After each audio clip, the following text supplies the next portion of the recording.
Patrick Hicks Music Stories presents Every Grammys Ever, Episode 4, the third Grammy Awards, April 12th, 1961. So since there were 2 Grammys in 1959, the show skipped a year, but came back strong in 1961. The last Grammys, which was the first to be televised, got pretty good reviews. Variety said that Grammy makes good in TV bow. The Hollywood Reporter said Grammy telecast was a cut above average award programs. But other people were not so kind. This critic, Harriet Von Horn, writing for the New York World Telegram, said that it was pandering to the primitive, uninformed taste that mars so much of TV fare. She seemed to mostly have a problem with who was chosen for the performances. She said that we got Shelley Berman instead of Carl Sandburg, and the clanging, twanging Kingston Trio when we might have had Ethel Merman. Now, I don't think it was Harriet's fault, but for the third Grammys, they decided not to televise it. They wouldn't do a television special again until the 5th Grammys. The big winner on this night was Ray Charles, who took home 4 Grammys.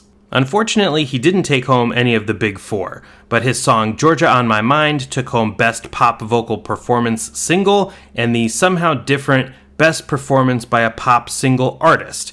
He also won Best Rhythm and Blues Performance for Let the Good Times Roll, and Ray Charles helped the legendary producer Quincy Jones get his first nominations. He's nominated for Best Arrangement for Ray's Let the Good Times Roll, and he also gets a nomination in the Best Jazz Performance category, although he actually loses both of these to Henry Mancini. Back to Ray Charles, he also won Best Pop Vocal Performance for his record The Genius of Ray Charles, which actually came out at the end of 1959. Because there had not been a show in 1960, the eligibility year for this year's awards was September 1st, 1959 to November 30th of 1960. But in the big categories, Ray is only nominated for Record of the Year, which he lost. And there were some very weird winners this year. Best New Artist didn't go to a musician at all. This is a general category, so anybody could be nominated, even comedians, and it went to the comedian Bob Newhart. Song of the Year went to the theme song from the Otto Preminger movie Exodus, which was composed by Ernest Gold.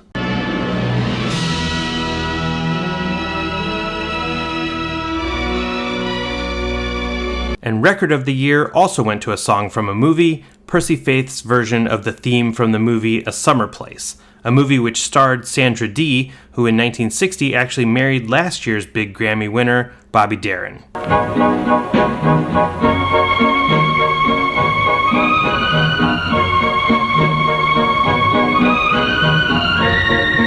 Percy Faith's tune beat out not only Ray Charles, but songs from Frank Sinatra, Ella Fitzgerald, and Elvis Presley. Elvis got 5 nominations at this year's awards, but again, didn't win any of them. He actually won't win a Grammy for another 7 years. Now here are the nominees for Album of the Year.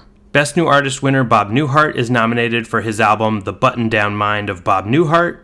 Harry Belafonte is back with Belafonte Returns to Carnegie Hall. There's some classical and opera in the mix. Sviatoslav Richter's Brahms Concerto and Eric Leinsdorf's Puccini Turandot. Nat King Cole is nominated for Wild as Love. And last year's winner Frank Sinatra is back with another album, Nice and Easy. But before we get to the winners, let's talk about some albums that were released in 1960 that weren't nominated.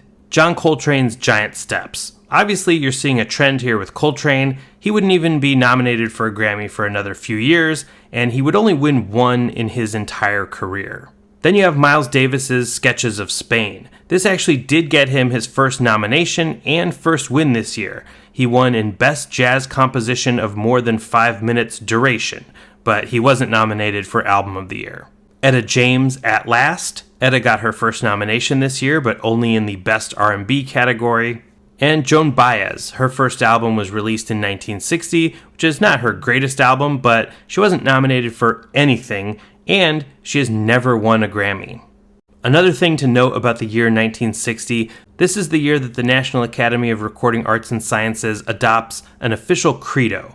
It was written by the comedian Stan Freberg, who would later go on to host the show, and it lays out a vision for the Grammys as an awards show that is not supposed to be about commercial success or topping the charts, but it's supposed to be about art.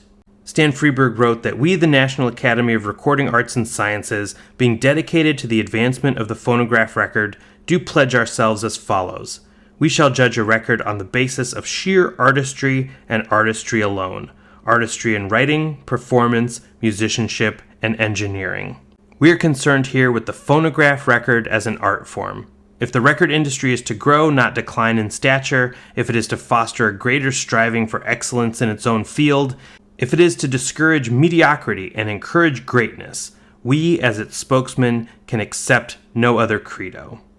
You would think, looking back, that Stan Freberg, who was famous for his satire, was kidding, but he was being serious. And the Album of the Year Grammy goes to Bob Newhart, the first but not the last time that a comedy album would win Album of the Year. You see, but you were in the left-hand lane, and you were signaling left, and I don't know, I just automatically assumed you were going to turn left.